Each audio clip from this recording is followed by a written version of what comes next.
capítulo 20, versículos de 17 até o 38. Assim nos diz a palavra do Senhor.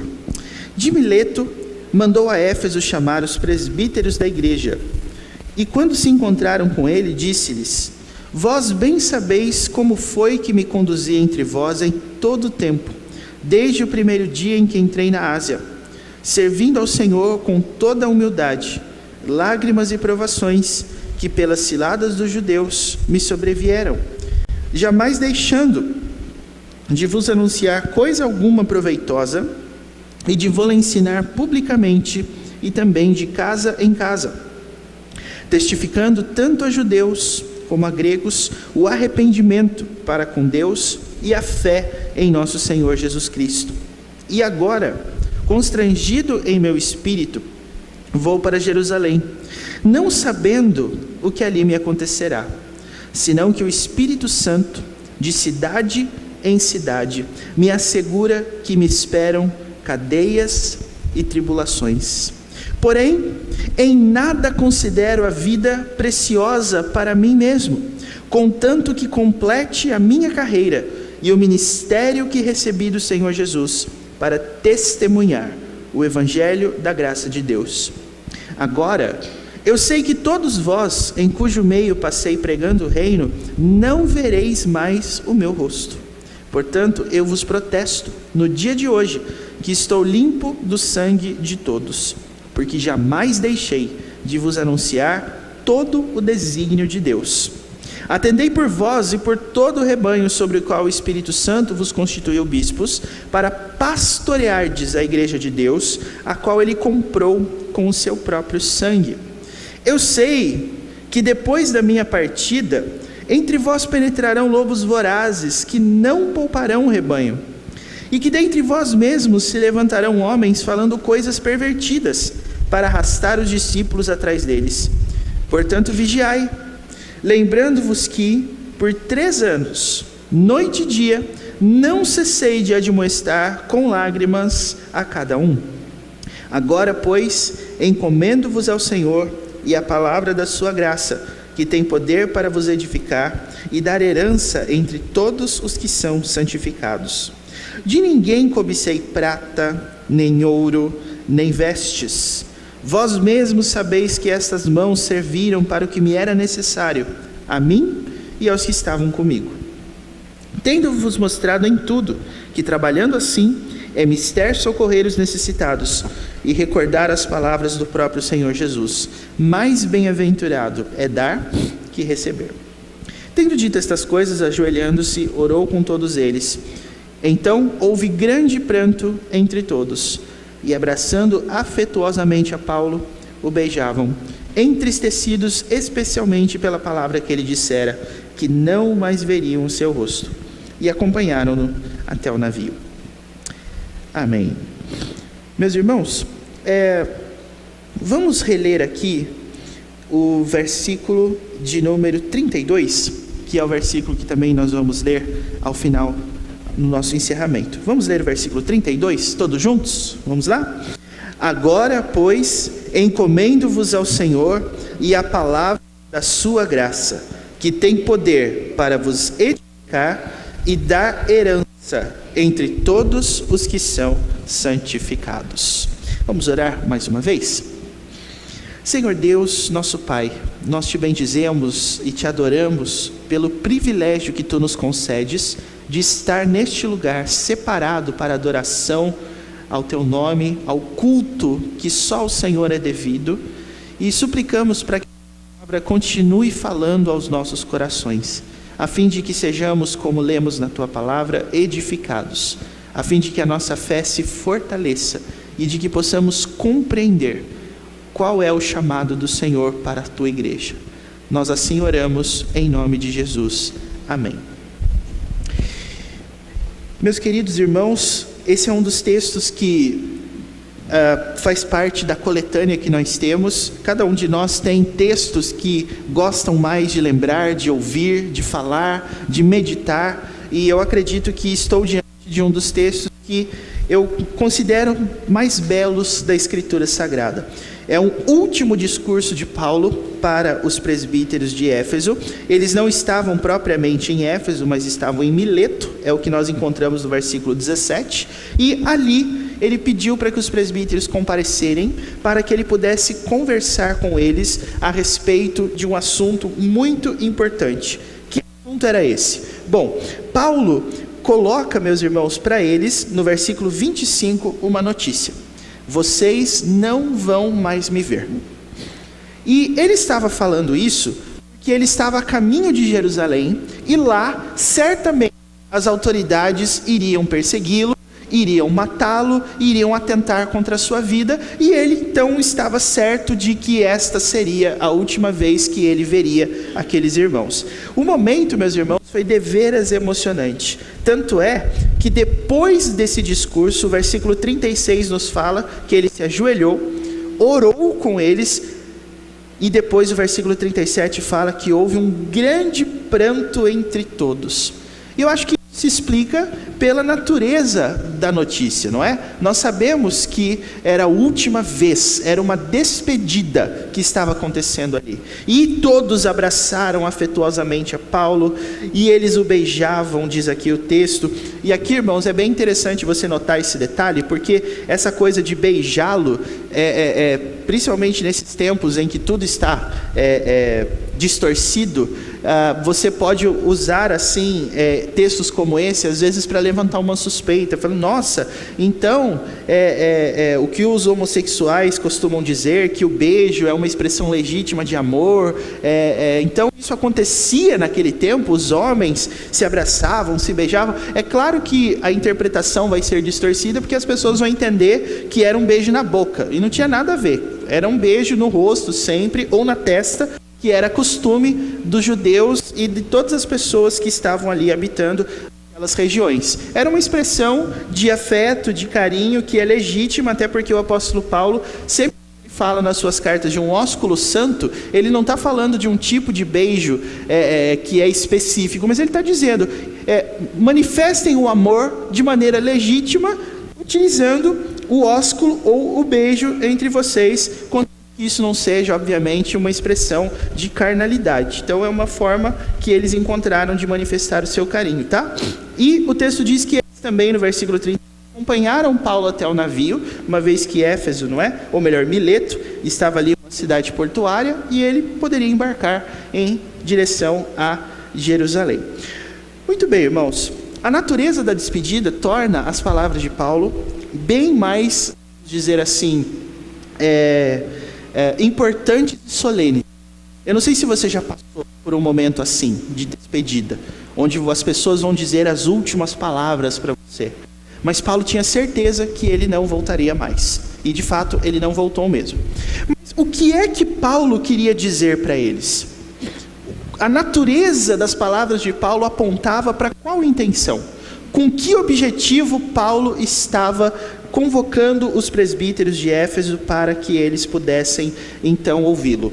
E nós vamos dividir, meus irmãos, esse discurso em duas partes. Na primeira vez que eu preguei nesse texto na minha vida, eu dividi em 4, mas agora eu vou dividir em 2. Por que razão eu vou fazer isso?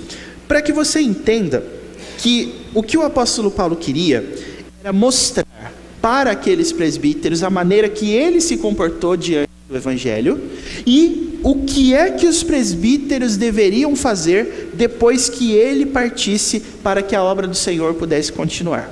Ok? Então nós vamos fazer assim, dos versículos de 17 até o 27, nós vamos falar sobre o que é que Paulo diz que fez. E depois do versículo 28 até o final, o que os presbíteros deveriam fazer. Ficou clara essa divisão, meus irmãos? 2 pontinhos, é isso que nós vamos falar aqui no dia de hoje. Outra coisa interessante que você pode notar no texto é que nos versículos 22, 25 e 32, nós temos uma palavrinha que se repete em todos eles. Qual é essa palavrinha? Versículo 22 diz assim: e agora, constrangido em meu espírito, vou para Jerusalém. No 25 ele diz: agora eu sei que todos vós, em cujo meio sei pregando o reino, não vereis mais o meu rosto. E o 32, por fim, diz: agora, pois, encomendo-vos ao Senhor e à palavra da sua graça. O que essas três palavrinhas em comum, esses três agora, têm para nos mostrar e tem, assim, servem para quê?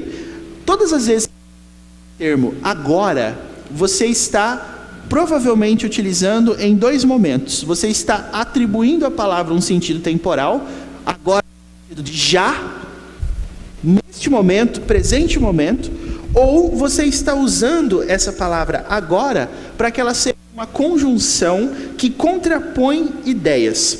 Ou seja, o sentido que nós encontramos nessas palavrinhas, nesse texto, é algo que diz assim: até este momento eu estava fazendo uma coisa, agora farei outra. Até este momento as coisas fluíram de um jeito, agora fluirão de outro jeito. O que Paulo está mostrando, utilizando essas palavras aqui, meus irmãos, é que ele reconhecia que o ministério dele, embora tivesse gozado momentos de felicidade, momentos onde ele viu a mão de Deus na sua vida produzindo conversos, ele agora sabia que ele haveria de glorificar a Deus de uma outra forma, não mais sendo um pregador, não mais sendo alguém que edificaria as vidas diretamente, mas alguém que morreria pela causa do Evangelho. E ele deixa isso bem claro, meus irmãos, no versículo 24. Ele diz assim: eu não considero a vida preciosa para mim mesmo. E eu acho que essa frase de Paulo, tanto para o mundo grego, que era o lugar onde ele estava, quanto para a nossa concepção no dia de hoje, mostra o quanto uma pessoa que ama o Evangelho deve valorizá-lo, a tal ponto da sua vida ser menos importante do que o Evangelho. A vida, irmãos, dizem, é a maior riqueza que nós temos, por isso nós temos que cuidar bem dela.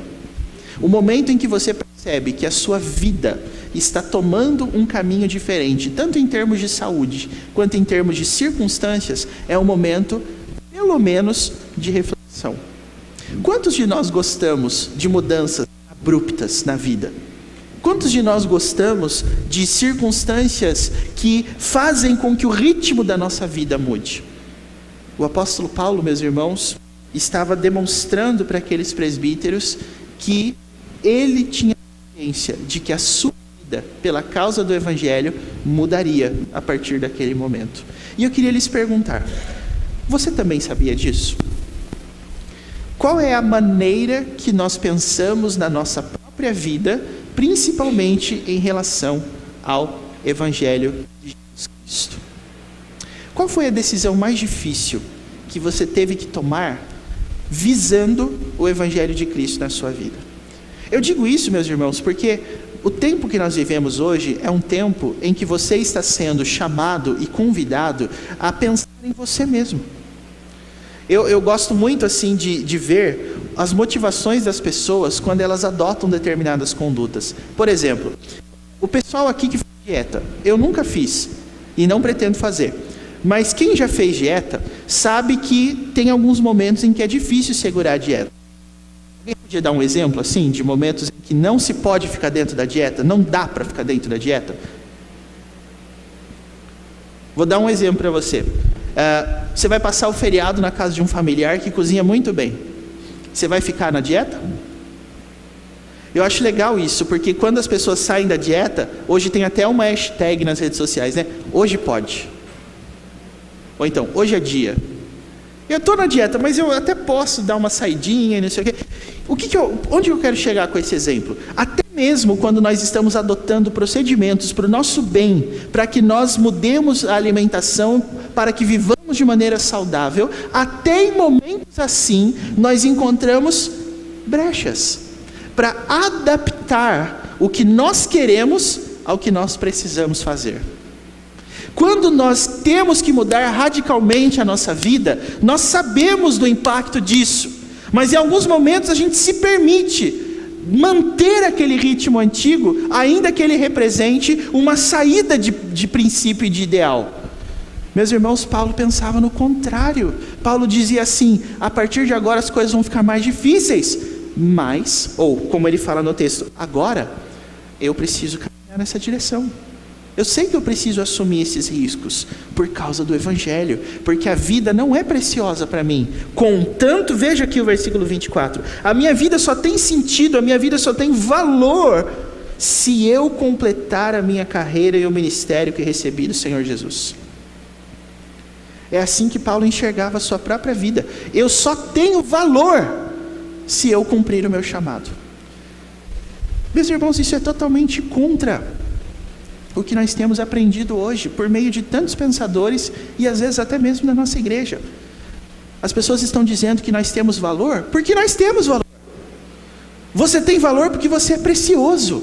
Você tem valor porque você é maravilhoso, porque você é valioso por si mesmo e pela sua própria vida. Você é você, e por isso você é valioso. Ou como diria aquela velha frase de para-choque de caminhão, né? Eu não sou o dono do mundo, mas eu sou filho do dono. Até hoje eu fico me perguntando o que isso quer dizer. Mas são maneiras que as pessoas têm de valorizar-se, de dizer eu tenho valor. E se você sair um pouquinho desse aspecto e começar a entrar num aspecto mais ético, mais moral, você vai perceber que as pessoas estão procurando os seus valores a partir da sua identidade em várias coisas. Eu tenho valor porque eu me cuido, eu tenho valor porque eu sou bonito, eu tenho valor porque eu tenho posses, porque eu tenho bens. Mas para Paulo, meus irmãos, o valor da vida dele é só se ele completar a carreira e o ministério. Foco na palavra completar. Paulo recebeu um chamado e ele precisava completá-lo. Ou seja, ele teria que passar por todas as etapas do ministério. Teria um momento em que ele viveria em paz? Sim. Teria um momento em que a pregação dele converteria pessoas? Sim. Mas também teria um momento em que ele seria recebido com pedras na mão, nas cidades pelas quais ele passou. Mas Paulo disse, eu vou, porque eu recebi essa carreira. Queridos irmãos, a nossa vida não pode ser moldada a partir das nossas próprias expectativas quanto ao que nós queremos. A nossa vida não pode ser moldada, e o chamado que nós recebemos para ser igreja de Cristo não pode ser adaptado às nossas rotinas ou de acordo com aquilo que nos é mais confortável.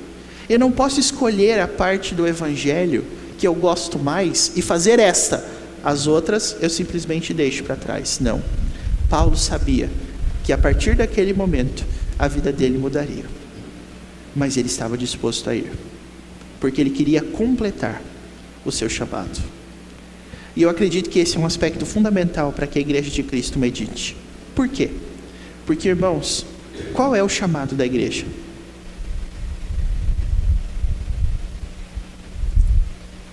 Isso não é uma pergunta retórica. Qual é o chamado da igreja? É pregar o Evangelho, não é? É dar testemunho de Jesus Cristo.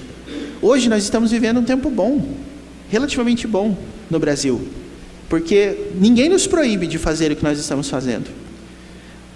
Mas vamos imaginar, meus irmãos, que não haja uma proibição direta para a proibição dos cultos, mas que a nossa liberdade de expressão em alguns assuntos seja um pouquinho diminuída. Por exemplo, digamos que se decidam nas cortes aí do nosso país que falar de determinados assuntos é proibido. Nós vamos continuar falando? Mas se falar vai ter pena, vai ter prisão. Até nós, numa programação que tivemos no mês passado lá com os jovens de Israel, sobre uma discussão de aborto e homossexualidade, a pergunta foi feita, se as nossas leis mudarem e o casamento homossexual for uma coisa já permitida em todos os âmbitos, como é que a Igreja de Cristo vai fazer? Foi uma pergunta que fizeram para mim. Aí eu disse assim, bom, primeiro, entenda que esse assunto é tão complexo por causa do seguinte, se existe uma lei que reconhece, eu acredito que até já existe, os cartórios hoje já fazem uniões homoafetivas, já é permitido que um casal homossexual desfrute dos direitos de casado como os heterossexuais fazem.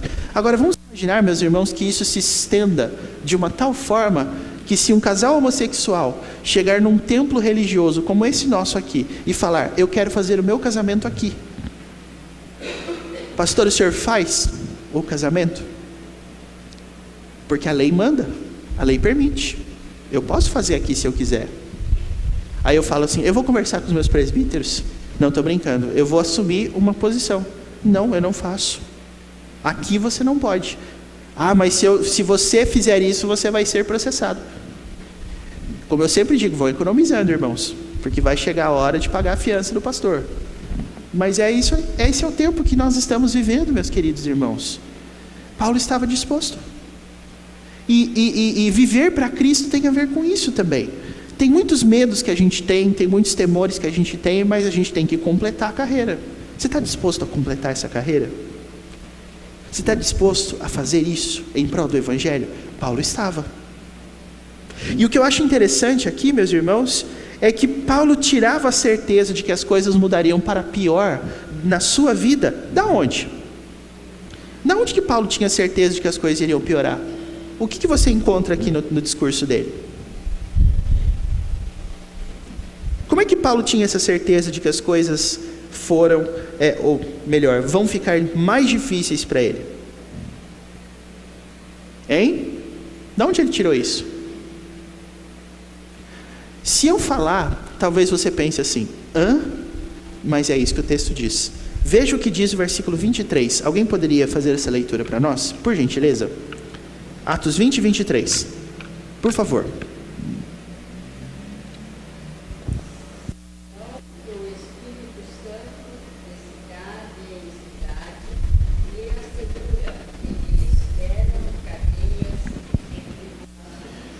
Dona Circe, como é que Paulo sabia que as coisas para ele iriam piorar? Espírito Santo. Peraí. Espírito Santo? Como assim?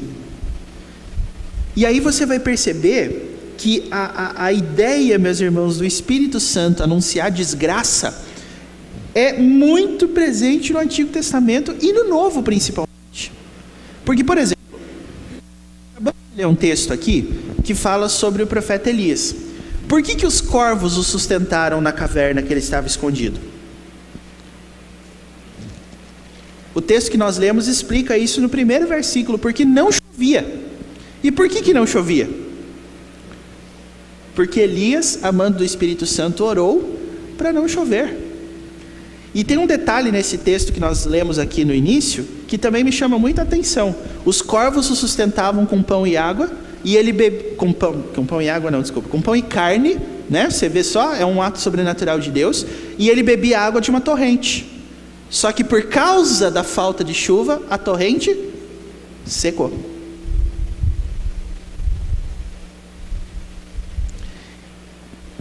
É um risco calculado, obviamente, não chovia. Um dia ia secar. Aí você pode pensar, nossa, esse Elias bebia água, hein? Porque para secar a torrente desse jeito. A questão não é essa, irmãos. A questão é que é isso que acontece mesmo. Mas nós costumamos ouvir no nosso tempo hoje que todas as vezes que o Espírito Santo fala, é para anunciar as bênçãos de Deus. Espírito Santo me manda dizer que tudo na sua vida vai dar certo a partir desse momento. Eu vou mostrar para você que não é assim. No próprio livro de Atos tem 2 exemplos, e depois eu vou ler outro exemplo aqui para vocês. Abra sua Bíblia comigo em Atos capítulo 11, por favor. O único profeta mesmo, depois de João Batista, aparece aqui no livro de Atos. Atos capítulo 11, meus irmãos. Eu quero que os irmãos vejam, por favor, comigo, o versículo 28. Atos 11, 28 diz assim. Todos já acharam o texto? Então, vamos lá. E apresentando-se um deles, chamado Ágabo, dava a entender pelo Espírito que estava para vir o quê? Que estava para vir grande fome por todo o mundo, a qual sobreveio nos dias de Cláudio sendo o imperador. Então, esse homem chamado Ágabo, ele estava ali, era um profeta, e ele profetizou que viria o quê? Fome. E ele fazia isso, meus irmãos, pelo Espírito. Tem uma outra profecia de Ágabo no livro de Atos, que é bem famosa. capítulo 21 agora, por favor.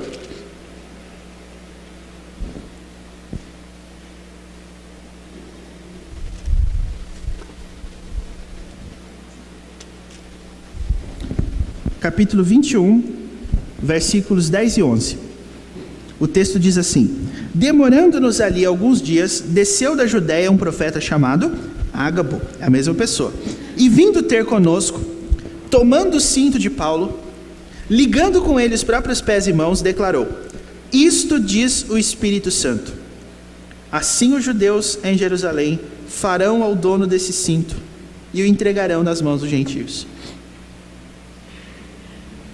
Os irmãos perceberam o que Ágabo fez? Ele encontrou Paulo, ele falou assim: Paulo, passa o seu cinto para cá. E ele com o próprio cinto amarrou as suas mãos, amarrou seus pés e disse: o dono desse cinto será entregue assim nas mãos dos judeus em Jerusalém. E lembrando aqui da matemática, meus irmãos, nós estamos lendo um texto do capítulo 20, certo? Paulo entendeu pelo Espírito Santo que ele estaria passando por um período de dificuldades em Jerusalém. E no 21, Deus levanta um profeta e confirma pelo Espírito Santo. Isso não é interessante? Eu acho interessante porque o Espírito Santo está anunciando desgraça. O Espírito Santo está anunciando que as coisas vão ficar difíceis. Ah, pastor, eu ainda não estou convencido. Não? Então tá bom. Então agora você vai comigo lá para a segunda carta de Paulo a Timóteo, capítulo de número 3.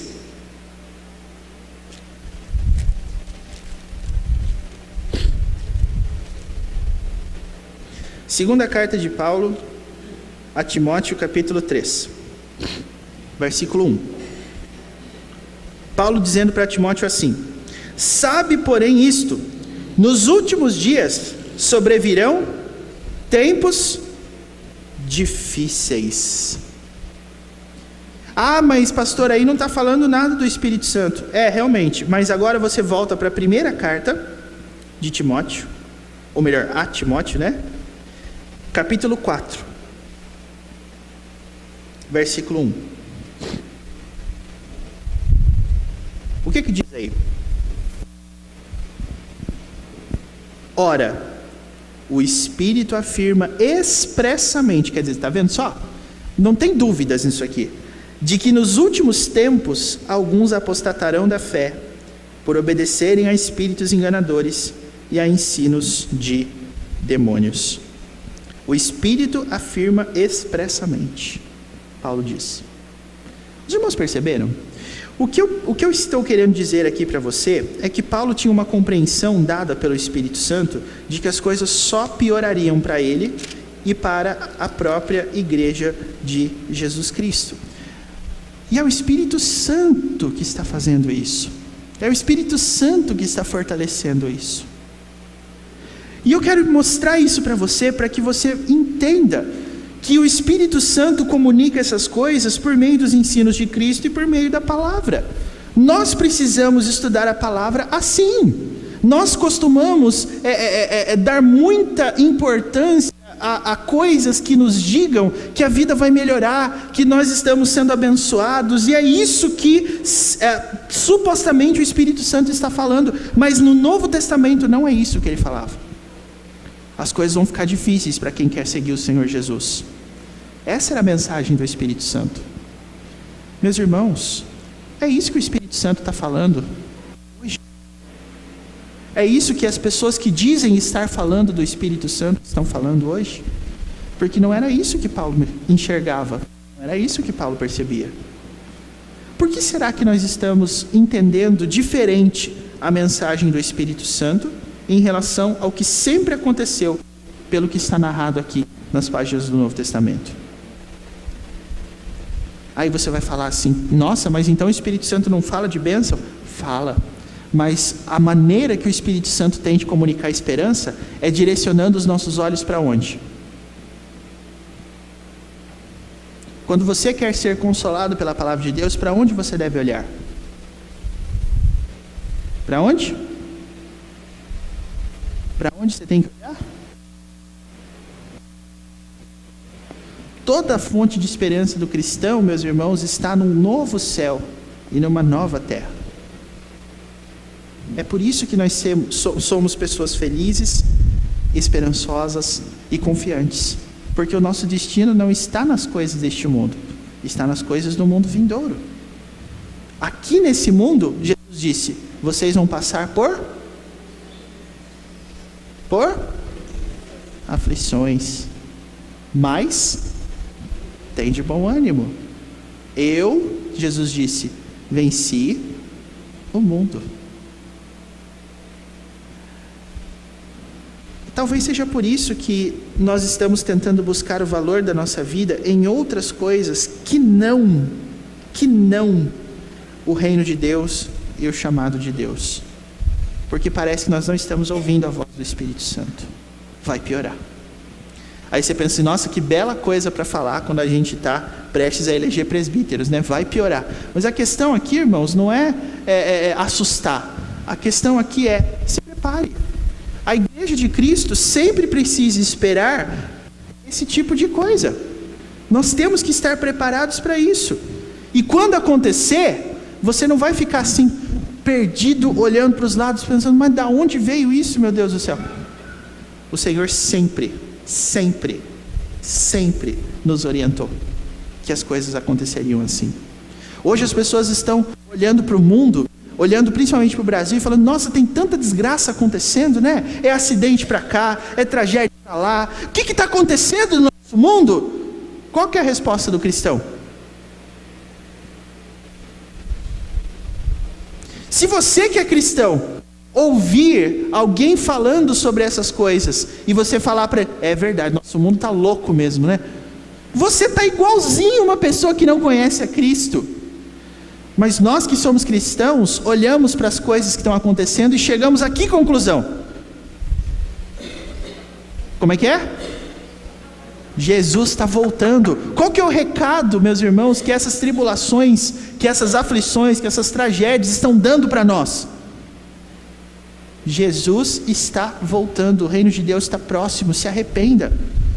Mas nós estamos ali preferindo pagar de meteorologista frustrado, né? O cara que diz que vai chover, mas não chove. O cara que diz que vai fazer sol e não faz. O cara que tenta prever o futuro, tempos bons na economia brasileira estão vindo, a recessão vai diminuir, a inflação vai descer, e não desceu. Irmãos, essa semana eu tive uma prova disso.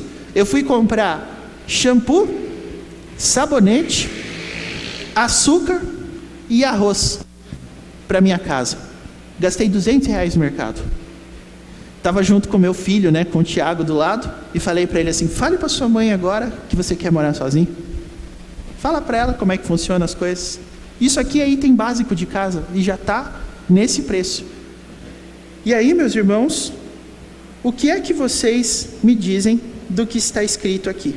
Nós estamos sempre com as previsões otimistas, não vai melhorar, não porque vai melhorar, e a Bíblia dizendo, não vai melhorar, gente, vai piorar, só vai piorar até Cristo voltar. O Espírito falava isso e sempre falou. Por que nós não estamos chegando à mesma conclusão? E aí você vai entender o que Paulo queria dizer para aqueles presbíteros da igreja de Éfeso. Paulo, então, pelo Espírito Santo, passa a falar de como foi o seu procedimento lá entre eles, versículos de 17 a 27, como nós já falamos. Vamos identificar algumas coisas aqui? O apóstolo Paulo, meus irmãos, vai dizer no versículo 18 assim, olha, vós bem sabeis como foi que me conduzi entre vós em todo o tempo, desde o primeiro dia em que entrei na Ásia. Ele diz, vocês me conhecem, vocês sabem o que eu fiz, vocês sabem como eu me comportei. E como é que Paulo se comportou, meus irmãos? 3 verbinhos dos versículos 19, 20 e 21. Servindo, 19. Jamais deixando de anunciar, 20. Testificando, 21. Paulo diz no versículo 19 assim, ele serviu ao Senhor com toda humildade, lágrimas e provação. Vocês sabem disso.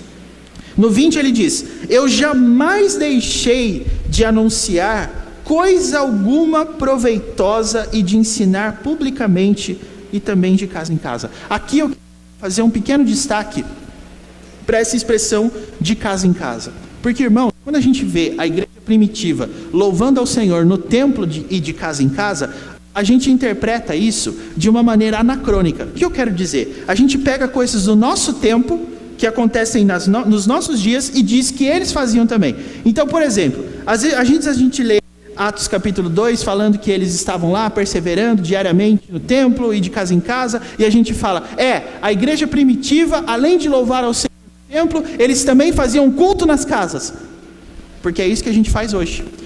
Irmãos, não é isso. Paulo está dizendo no versículo de número 20, que o que ele fazia, e o que toda a igreja e todo o colégio apostólico fazia de casa em casa, não era culto, mas era o quê? Não é que a igreja primitiva era uma igreja aberta no formato de pequenos grupos que a gente tem hoje, em que se reúne, se cultua e depois você come um lanchinho e tal. Não é isso que acontecia lá. O que o apóstolo Paulo falava no versículo 20 é que ele fazia o quê? Publicamente de casa em casa. Versículo 20 fala que ele anunciava e ele fazia o que mais? Ensinava. Meus irmãos, quando a palavra de Deus fala de casa em casa na palavra de Deus em relação à igreja primitiva, não eram os cultos de adoração, não. Era o ensino público e era o ensino da palavra de casa em casa. O que isso quer dizer? Isso quer dizer, meu querido irmão, minha querida irmã, que eles recebiam o alimento da palavra de Deus na igreja.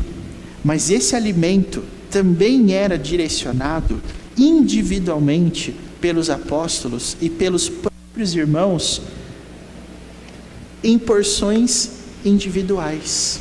Ou seja, os apóstolos responsáveis pelos ensinos tratavam dos assuntos bíblicos, exortando ou edificando publicamente no templo, mas se fosse necessário tratar de questões particulares que aquelas pessoas viviam, eles faziam isso também de casa em casa. Ou seja, a visita que os apóstolos faziam não era simplesmente uma visita para jogar a conversa fora, mas era uma visita para administrar a porção bíblica a uma casa, a um lar que estava passando por algum tipo de situação. E eu sei que não eram só os apóstolos que faziam isso, porque o próprio apóstolo Paulo nos fala, meus irmãos, em Colossenses, e eu queria que os irmãos abrissem lá por gentileza, Colossenses capítulo 3, versículo 16. 3,16 é um endereço da Bíblia que todo mundo gosta, né? Agora, Colossenses 3,16, lê-se da seguinte forma. Abra aí, por favor. Colossenses 3,16. O texto diz assim: habite ricamente em vós a palavra de Cristo. Aí o texto fala assim: instruí-vos e aconselhai-vos o quê? Mutuamente. Ou seja, você vem receber o ensino da palavra de Deus aqui na igreja, mas você também vai levar o ensino da palavra de Deus, que não é evangelístico sempre, tá? Mas às vezes é também voltado a um irmão seu que está passando por algum tipo de dificuldade. Você também tem a tarefa de aconselhar.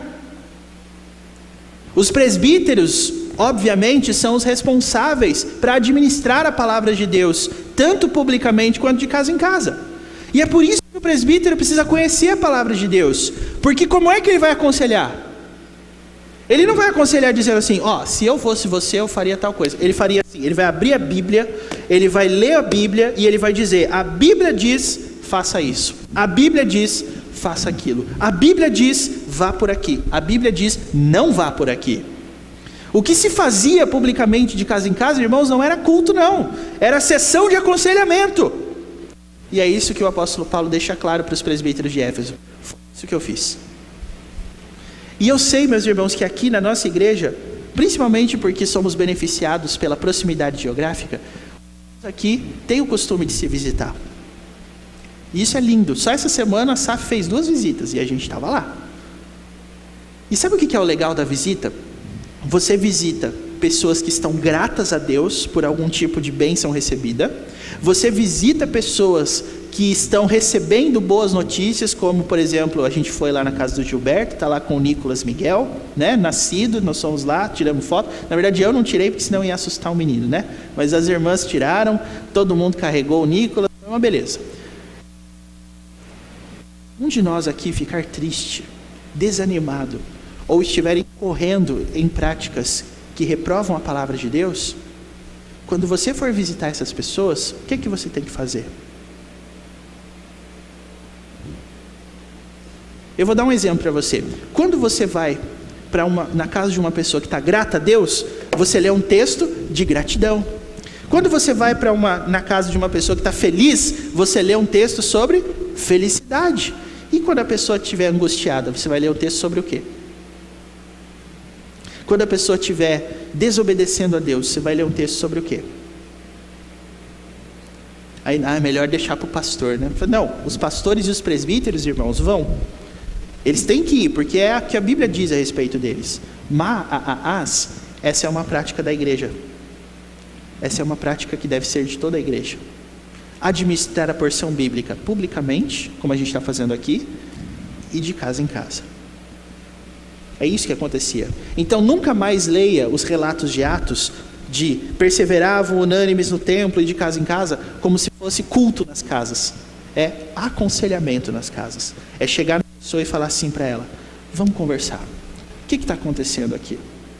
O que você está percebendo na sua vida de errado? Olha o que a palavra de Deus diz. Nós precisamos começar e precisamos continuar a fazer isso, meus irmãos. E aí o versículo 21 também nos diz que Paulo testificava tanto a judeus como a gregos o quê? Lá em Atos 20 agora, né? Atos 20, 21, Paulo fala: testificando tanto a judeus como a gregos o quê? O arrependimento. Arrependimento. Percebeu? Paulo fala no versículo 20 que ele jamais deixou de anunciar coisa alguma proveitosa. Quer dizer, ele não ia perder tempo na casa das pessoas. Ele não ia fazer visitas que não levavam a lugar nenhum. Mas ele estava sempre anunciando coisas úteis. E o que é mais útil, meus irmãos, do que arrependimento? O que é mais útil do que isso? Nada.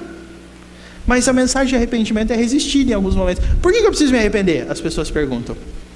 Essa já é uma mostra de que há pouquíssima vontade de você se adequar ao ensino bíblico.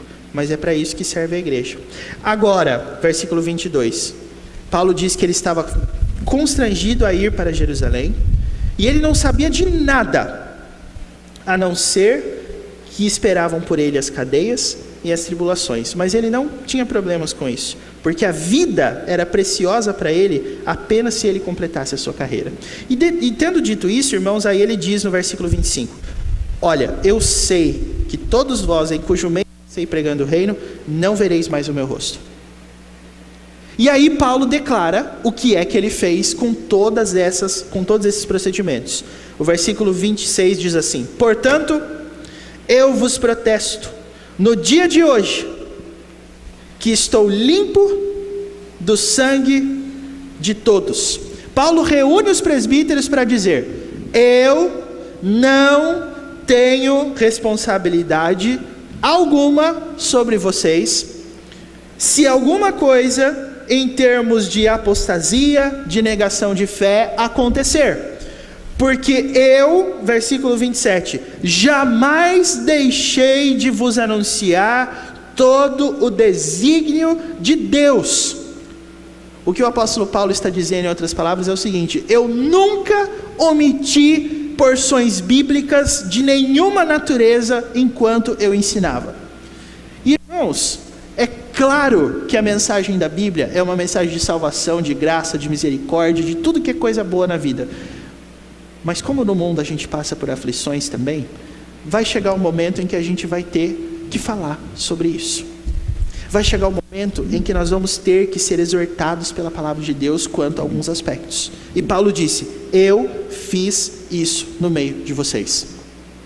Eu falei sobre as coisas boas, mas eu também falei sobre as más. Eu falei sobre as bênçãos, mas eu também falei sobre as maldições. Eu falei sobre a graça, mas eu também falei sobre o juízo. Eu falei sobre o amor, mas eu falei também sobre a justiça. Portanto, eu estou limpo, porque eu falei de tudo. Em outras palavras, você poderia dizer: Paulo estava limpo porque ele falou sobre o céu e também sobre o... É difícil até falar essa palavra, não é, irmãos? Mas Paulo disse: eu falei sobre o céu e sobre... Pode falar, por favor. Tá bom. Como a gente canta uma musiquinha com as crianças, né? Céu e inferno é o que há. São dois caminhos. O problema, irmãos, para muitos de nós, é que isso é bastante difícil. Mas eu faço uma pergunta para você. Todos os seres humanos que você conhece vão para o céu?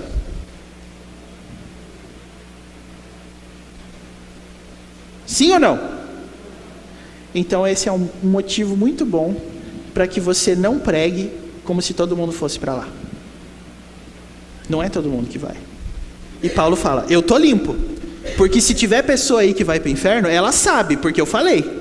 Se tiver pessoa aí que vai ser condenada no dia do juízo, ela sabe, porque eu falei. Então eu estou limpo do sangue de vocês. Eu não disse que todo mundo vai para o céu, aí lá no final a pessoa acorda no inferno e fala assim: esse Paulo me enganou. Isso não vai acontecer. Porque eu falei de todo o desígnio de Deus. E eu estou limpo do sangue de vocês. Meus irmãos, Paulo não queria apenas uma despedida. Paulo não queria apenas uma homenagem. Mas Paulo queria que aquela igreja reconhecesse que ele cumpriu o papel dele enquanto ele estava lá. E esse é o desejo que eu tenho particularmente. Quando chegar o momento de sair e de mudar, eu quero que a igreja que eu pastoreei possa ver na minha vida a mesma coisa que a igreja de Éfeso viu na vida de Paulo. Eu estou limpo, porque eu falei de todo o desígnio de Deus. Eu falei. E meus irmãos, aqui o que é mais interessante não é que a igreja falou, mas Paulo falou. E eu acho interessante essas coisas que Paulo faz, porque isso soa talvez arrogante, né? Mas irmãos, a questão aqui não é arrogância, a questão aqui é que Paulo sabia qual era a missão dele. E ele disse: eu cumpri. Ele tinha certeza que ele cumpriu, por isso ele disse: eu cumpri, eu estou limpo. E eu, irmãos, que esses homens que estão sendo preparados por Deus possam também ter a mesma disposição. Eu não quero ser culpado de absolutamente nada. Eu quero estar limpo. Eu quero falar de todo o desígnio de Deus. O desafio da igreja, meus irmãos, é todo o desígnio de Deus. Nós temos que falar do céu para quem vai para o céu. Nós temos que falar do inferno para quem vai para o inferno. Ah, mas eu não sei quem que vai para tal lugar. Eu sei, eu também não sei. Mas eu preciso falar que existe as duas coisas. Não existe só uma. Não existe nem só céu, nem só inferno. Existem as duas. Eu preciso falar. Eu preciso falar. Paulo disse: eu estou limpo porque eu falei. E é exatamente isso que eu acho interessante, irmãos. Esse texto me dá a plena noção de que quando Paulo falava sobre o inferno, ele fazia isso também, não somente publicamente, mas ele fazia de casa em casa.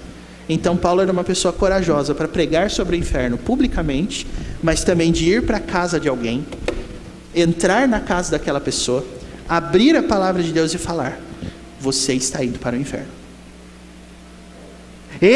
Você mesmo, você está indo para o inferno. Você precisa ser salvo da ira. Você precisa ser salvo da condenação. O inferno é real, ele existe. E você está a caminho de lá se você não mudar a sua vida. Aí você pensa: nossa, que difícil. Pois é, irmãos, é por isso que no versículo 19, Paulo fala que ele serviu ao Senhor com toda a humildade. E o que mais? O que mais? Lágrimas. Não pense que falar sobre isso é fácil. Não pense, porque não é. A gente vai chorar. Como a gente não acredita que é o ministro, é o sacerdote que sentencia uma pessoa ao céu e ao inferno, como na igreja católica, eu não tenho poder para chegar. Você vai para o céu, você vai para o inferno. Quem faz isso é Cristo. Mas a minha função qual que é? É dizer que existe as duas coisas. Isso é o que nós temos que fazer, meus irmãos. E é exatamente isso que Paulo fez. Então ele fala: vocês não vão mais me ver. Eu passei 3 anos aqui com vocês, mas eu falei de tudo que precisava falar. Essa era a motivação de Paulo em convocar aquela reunião com os presbíteros. Tá? Agora, Paulo declarou para a gente o que ele fez. Agora, ele está proclamando aos presbíteros o que eles deveriam fazer. E isso começa a partir do versículo 28. O que é que diz aí, meus irmãos? Paulo diz para eles: atendei por vós e por todo o rebanho, sobre o qual o Espírito Santo vos constituiu bispos, para pastoreardes a igreja de Deus, a qual ele comprou com o seu próprio sangue. Paulo diz: eu cuidei de vocês. Agora o que vocês vão fazer? Vocês vão cuidar da igreja. Vocês vão pastorear a igreja. E como é que se pastoreia a igreja, meus irmãos? É óbvio que vocês aqui, apenas os presbíteros são pastores. Por isso só tem 3 aqui, contando comigo 4. Mas eu quero perguntar a você, que não é pastor, mas é uma ovelha, boazinha, dá até para ver a auréola sobre a cabeça, né? Como é que se pastoreia a igreja? O quê? Eu dou tantas graças a Deus de eu ouvir essa resposta, porque eu não me lembro quem dizia, mas eu lembro que no começo da minha caminhada para o seminário e tudo, eu ouvi alguns conselhos, assim, e um dos conselhos que eu mais ouvi era mais ou menos assim, que o pastor tem que ter cheiro de ovelha. Irmãos, eu confesso que até hoje eu não sei o que cheiro de ovelha é. Você que é ovelha, assim, eu sou ovelha também, do Supremo Pastor, dos presbíteros, eu sou co-pastoreado, e eu queria muito saber qual era o meu cheiro. Qual será que é o cheiro da ovelha? O que significa isso? Irmãos, Paulo diz que a gente atende o rebanho de Deus do seguinte modo. Olha o versículo 29. Paulo diz: eu sei que depois da minha partida, entre vós penetrarão o quê? Lobos vorazes, que não pouparão o rebanho. O que esses lobos vão fazer? Versículo 30. E que dentre vós mesmos se levantarão homens. Os lobos estão aí no meio. É isso que Paulo comentou com eles, né? E como é que esses lobos vão aparecer? Dentre vós mesmos se levantarão homens fazendo o quê? Falando. Frase do reverendo Hernandes Dias Lopes: a falsa doutrina, a heresia, tem poder muito mais destrutivo do que a perseguição. Meus irmãos, perseguição não destrói a igreja, faz a igreja crescer. Mas a heresia, o falso ensino, isso destrói a igreja. Isso divide a igreja. Isso acaba com a igreja. E Paulo sabia que isso ia acontecer. De quem seria a tarefa de impedir que esses lobos falassem as coisas e arrastassem os discípulos atrás deles? De quem seria essa tarefa? Paulo disse: dos presbíteros. Vocês vão defender a igreja de Cristo dos lobos. É isso que Paulo diz. Como é que os lobos estão fazendo o seu trabalho? O texto diz no versículo 30 que eles falam. E olha, irmãos, eu dou uma razão para você pela qual Paulo administrava a palavra publicamente e também de casa em casa. Eu vou explicar para você por que ele fazia isso. Porque você acha que o lobo poderia ir no púlpito da igreja, falar para os crentes sobre as coisas pervertidas, como eu estou falando aqui com vocês, anunciando livremente? Você acha que o lobo faria isso? Ele seria escorraçado, talvez até vaiado pelos crentes. Eles arrancariam esse cara no tapa do púlpito. Então, já que o lobo não poderia usar o púlpito, o que ele fazia?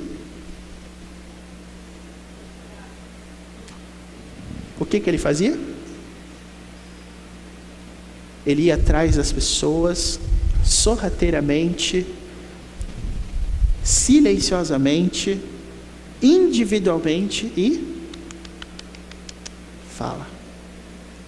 Por que o presbítero, o pastor, devem administrar a palavra de casa em casa? Irmãos, é isso que os lobos fazem. É isso que eles fazem. Fazendo isso, a gente tem a oportunidade de entender que as pessoas estão sendo atribuladas de um jeito interessante. Elas não vão para uma igreja onde tem um lobo, um falso profeta pregando coisas erradas. É claro que isso não vai acontecer. Mas os lobos vão até elas. E eu acho que é muito interessante que o apóstolo Paulo sabia disso, porque ele fala exatamente isso para Timóteo. Eu sei que a gente já passou por lá, mas eu queria voltar, por favor, lá para a segunda carta de Timóteo, capítulo 3. Segunda carta de Timóteo, capítulo 3. Paulo sabia, por isso que ele falou.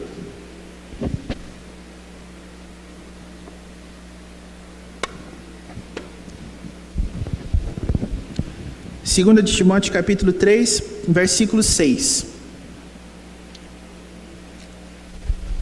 Eu queria que algum de vocês lesse para mim esse texto, por favor.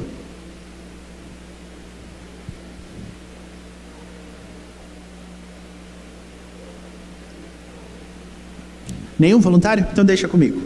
Pois entre estes se encontram os que penetram sorrateiramente nas casas e conseguem cativar mulherinhas sobrecarregadas de pecados, conduzidas de várias paixões. Então leia o comecinho do texto de novo. Entre estes se encontram os que fazem o quê? Penetram sorrateiramente nas casas. É aquele cara que vai fazer a visita, ou se às vezes não é visita, mas é lá no seu ambiente de trabalho, ele fala assim, ele começa a lançar umas perguntinhas. Viu, o que você está achando? O que você pensa? O que você acha? Mas depois no final, não vá contar para o pastor, hein? Não vá falar com o presbítero. Isso aqui fica entre eu e você. Isso é sorrateiro. E é isso que eles fazem. Irmãos, quem defende a igreja desse tipo de gente? Quem? Os presbíteros. Perceberam, irmãos, quanto é grandiosa a nossa função de pastor? Nós cuidamos do nosso rebanho, acabando com as mentiras dos lobos. Porque os lobos não fazem isso aqui que a gente faz. É ali, ó. É no ouvido. Viu, você não acha que tem determinadas coisas que estão erradas? Você não acha que... Aí o cara fala assim, eu acho. Cativou. É por isso que a gente tem que fazer as nossas visitas, meus queridos irmãos. Portanto, se você tem visitado por aí apenas para arrancar coisa das pessoas, viu, seu lobo? Se prepara que outra hora vai chegar, certo? A palavra de Deus sabe que você está fazendo isso. Então para com isso. Aí você fala assim, nossa pastor, tem algum lobo aqui? Não, é que a gente tá gravando o sermão, vai para o YouTube. Então aí já fica um alerta público para todo mundo, né? O cara que assistiu o sermão lá, o lobinho que tiver com o celular dele lá, não o lobinho que nem o Paulo Neto, né? Que é escoteiro, não esse tipo de lobinho, mas o lobo, esse lobo aqui, se ele tiver um dia gostando, olhando, a palavra de Deus sabe o que ele está fazendo. Então eu estou alertando aqui, por quê? Porque eu não posso deixar de anunciar todo o desígnio de Deus, né, irmãos? Então eu preciso dizer isso. Então, qual que é a conduta que o presbítero deve ter? Versículo 31, Paulo fala, portanto, o quê? Vigiai, lembrando-vos que de por 3 anos, noite e dia, não cessei de admoestar com lágrimas a cada um. Paulo falando de novo sobre essa questão, né? Aí, meus irmãos, ele termina dizendo assim, eu agora encomendo vocês ao Senhor e à palavra de sua graça, que tem poder para vos edificar e dar herança entre todos os que são santificados. É interessante ele falar isso, porque ele fala de herança no versículo 32, mas no 33 ele fala assim, de ninguém cobicei prata, nem ouro, nem vestes. Então Paulo está falando sobre algo que é conseguido por meio do seu trabalho no Espírito Santo. Ele não estava na igreja para enriquecer, ele não estava na igreja para prosperar, ele não estava lá para conquistar coisas neste mundo. Ele estava lá para falar de uma herança que é eterna e que não é deste mundo. E aí ele fala no versículo 34 assim, vós mesmos sabeis que estas mãos serviram para o que me era necessário a mim e aos que estavam comigo. Ele fala, eu não precisava de nada. Tudo que eu tinha nas minhas mãos era o suficiente para eu poder fazer o que eu devia fazer, Paulo disse. Por isso eu não precisei que ninguém me desse nada. Aí, irmãos, chegamos no final do discurso. E o final do discurso, Paulo fala no versículo 35. Tenho-vos mostrado em tudo que, trabalhando assim, é mister socorrer os necessitados. De que tipo de necessitado você acha que o apóstolo Paulo está falando aqui?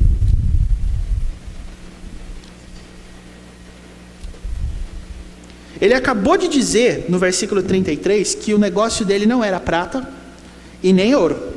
Portanto, os necessitados do texto são necessitados de que ordem? Financeira? Não. Que tipo de necessidade é essa? Necessidade de arrependimento. Esses são os necessitados, meus irmãos. Olha, o seu problema, se é que você se enquadra nessa situação, não é ser pobre não, tá? Se você é humildezinho, se você tem só uma misturinha para comer a semana inteira, esse não é o seu problema. Se você só come carne de boi e não come carne de frango, ou só come carne de frango uma vez por mês, ou uma vez por ano, ou só toma Coca-Cola uma vez por ano, esse não é o seu problema. Essa não é a sua dificuldade, tá? A sua dificuldade, de acordo com o que o apóstolo Paulo está falando, é isso. Tem muita gente falando besteira no seu ouvido. Essa é a sua dificuldade. Se você acreditar nessas pessoas, você estará exatamente recebendo na sua casa gente que não quer te ajudar, quer te destruir. Paulo diz, tem muita gente necessitada. É para eles que nós temos que ir. E aí, irmãos, Paulo diz assim, é mister socorrer os necessitados e recordar as palavras do próprio Senhor Jesus. Mais bem-aventurado é dar do que receber. E por que eu acho isso interessante? Porque eu quero chocar vocês com uma coisa. Jesus não disse isso. Sério. Procura nos evangelhos. Aonde que está escrito lá alguma coisa sobre mais bem-aventurado é dar do que receber? Bom, é que o nosso tempo é exíguo, como diria o reverendo Gessi, né? Então, eu não tenho tempo assim para dar para você ler o Evangelho de Mateus, o Evangelho de Marcos, o Evangelho de Lucas, o Evangelho de João e chegar a essa conclusão. Então eu já estou te adiantando, Jesus não disse isso em lugar nenhum dos Evangelhos. Então como é que o apóstolo Paulo diz que Jesus disse se ele não disse? Agora você vai resolver essa para mim. Da onde que o apóstolo Paulo tirou isso? Pastor, eu não acredito que o senhor está falando isso, então eu faço um desafio para você. Você não lê a Bíblia todo dia? Amém? Então, interrompa a sua leitura onde você está e comece a ler os evangelhos.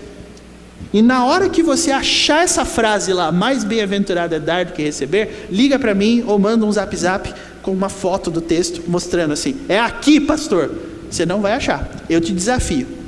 E desafio você na internet também. Você não vai achar. Então, da onde que o apóstolo Paulo tirou essas palavras, se o Senhor Jesus não disse isso?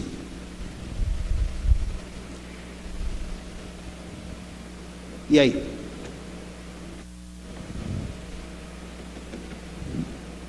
Ainda bem que as classes não subiram, né? Porque daí eu teria que ser forçado a interromper e ficaria para a semana que vem.